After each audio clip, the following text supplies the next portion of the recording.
C'est un plaisir d'être de nouveau au milieu des motos dans le parc fermé du championnat de France d'enduro 24 MX qui reprend ses droits ici à Chaumont en Haute-Marne ce week-end.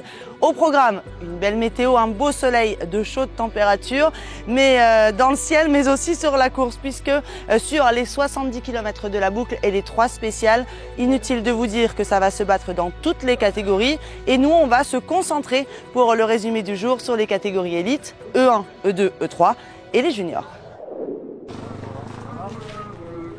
Chez les juniors 1, Léo Joyon peut être ravi d'être sur le podium ce soir car il a perdu près de 30 secondes dans la SP6 après un souci mécanique.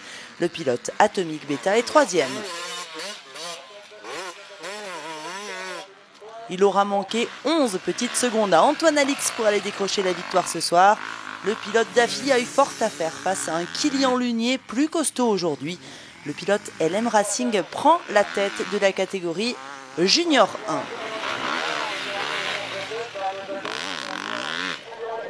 En J2, on peut dire que la hiérarchie a été respectée puisque du début de la journée à la fin, le classement du podium est resté le même avec Kilian Brémond sur la 3e marche à 1 minute 05 de la tête. Il est précédé de Yann Dupic, le pilote Elite Moto 15 qui a tenu solidement sa 2e position mais n'a rien pu faire pour aller jouer la gagne. C'est le tout nouveau pilote de la Sherco Academy qui a mis tout le monde d'accord. Pierre Dubost s'impose avec près de 45 secondes ce soir.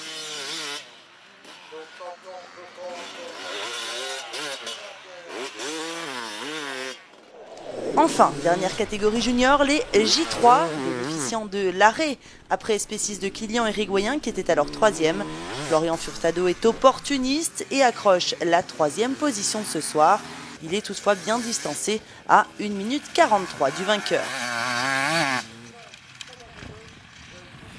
Théo Berger marque son retour sur le France par une belle 2e place en junior, mais il n'a vraiment rien pu faire pour aller chercher la victoire.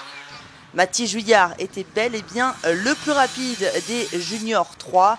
Le pilote TM Roic Centric s'impose avec près d'1 minute 15 d'avance ce soir. On passe au E1 et catégorie désertée par pas mal de pilotes. Les petites cylindrées ont tout d'abord vu le retrait de la compétition de Loïc Larieux sur blessure. Les vieux renards du championnat, pré-retraités ou presque, ont donc décidé de s'aligner au pied levé. Et c'était pas pour faire de la figuration. La preuve, Julien Gauthier est toujours dans le coup. Il signe la 3e place de cette première journée au guidon de la 2,5 4 temps du team Bonneton Fantique.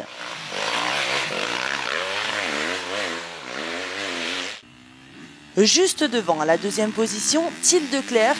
C'est lui qui était leader en début de journée, mais le pilote Daffy s'est finalement incliné face au manager de la Sherco Academy qui a chaussé les bottes pour ce week-end. Jérémy Taroux s'impose avec 17 secondes sur la concurrence, mais à en suivre ses séances de coaching avec les jeunes de l'académie, on avait bien remarqué qu'il s'entraînait toujours. La preuve, il prend la tête du championnat de France E1.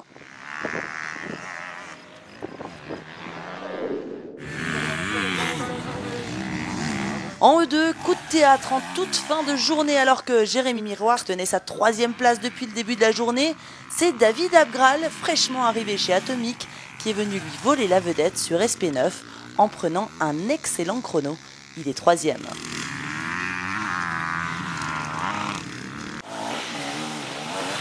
À l'avant, un petit peu moins d'animation, Jack Edmondson, le Britannique qui roule sur le France cette année, a bien tenté de s'accrocher pour jouer la gagne. Mais l'officiel Sherco devra se contenter de la 2e place à plus de 25 secondes. Et c'est une victoire qui fait plaisir ce soir avec le retour au meilleur niveau d'Hugo Blanjou. On l'avait vu en difficulté la saison dernière sur la Honda ORC. Le revoici prêt à jouer les avant-postes sur une moto qu'il a bien connue dans le passé. Le pilote Elite Moto 15 démarre très bien la saison.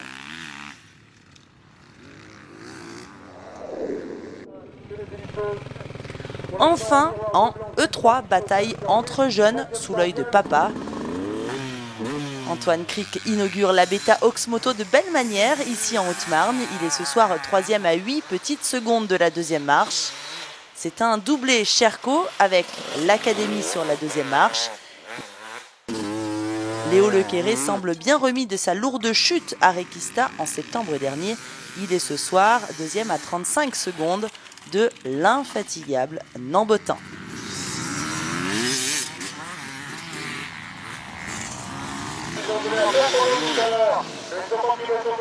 À 37 ans, il explique encore aux jeunes comment ça se passe, mais il concède toutefois 2 spéciales dans la journée. Ce soir, il montre qu'il est encore capable de se faire respecter par les jeunes de l'enduro français et prend la tête du championnat de France sur sa toute nouvelle moto bleue. Merci à tous de nous avoir suivis. Rendez-vous demain pour la 2e journée du championnat de France d'enduro 24 MX. Bye bye.